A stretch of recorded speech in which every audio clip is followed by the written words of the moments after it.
আপনি বলেন, আপনারা এখানে কি করতে এখানে কি করতে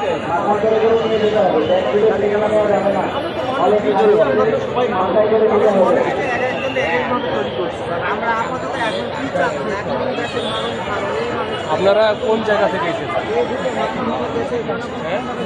আমরা এখন কারোর কাছে কিছু চাই না, দেশ আগে শান্তি হোক, সুশৃঙ্খল হোক, তারপরে আমাদের যদি কিছু চাওয়ার থাকে আমরা দেশের জনগণ, আমরা হিন্দু মুসলিম বৌদ্ধ খ্রিস্টান জানি না, আমরা সবাই মানুষ, মানুষের পাশে মানুষ থাকবে এটাই চাই। আগে সুস্থভাবে দেশের মানুষ, দেশের প্রধানমন্ত্রী আসুক, তারপরে আমাদের যদি কিছু চাওয়ার থাকে আমরা তখন চেয়ে নিব। আচ্ছা, আপনার কাছে আমার একটা প্রশ্ন,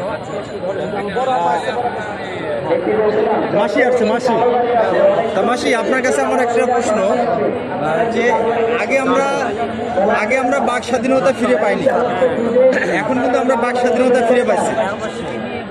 আপনাদের কাছে আমার একটা প্রশ্ন, যে মানুষের কাছে 10 টাকা 20 টাকা না চেয়ে আপনাদের যদি কোনো একটা কর্মসংস্থানের ব্যবস্থা করা যায় তাহলে সেটা কেমন হবে? সেটা ভালো হবে। আমরা তো চাই না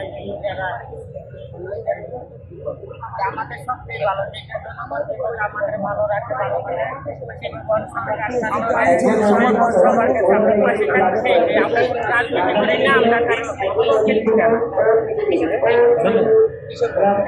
আমরা